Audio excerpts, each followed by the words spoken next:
অনেকদিন তোমাদের সঙ্গে ঠাকুরবাড়ির কোনো রেসিপি শেয়ার করিনি।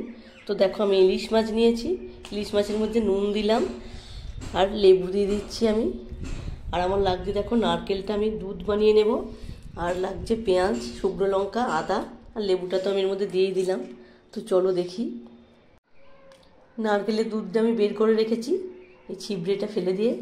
তো দেখো এবার আমার তেল গরম হয়ে গেছে, আমি গরম মশলাটা দিয়ে দিলাম। পেঁয়াজটা আমার ভাজা হয়ে গেছে। এরপর দেখো আমি যে পেস্টটা, আদা পেঁয়াজ আর লঙ্কার পেস্টটা বানিয়ে রেখেছিলাম, এই পেস্টটা আমি এবার এর মধ্যে দিয়ে দেব, দিয়ে দিচ্ছি। এবার ভালো করে আমি আরেকবার একটু কষিয়ে নেব। ভালো করে এটা আমি কষিয়ে নিয়েছি। এরপর দেখো আমি নারকেলের দুধটা আমি এর মধ্যে দিয়ে দেব। দেখো এটা ফুটে উঠেছে। এবার এই ইলিশ মাছগুলো আমি এর মধ্যে দিয়ে দেবো, কাঁচা ইলিশ মাছগুলো আমি এর মধ্যে দিয়ে দেবো।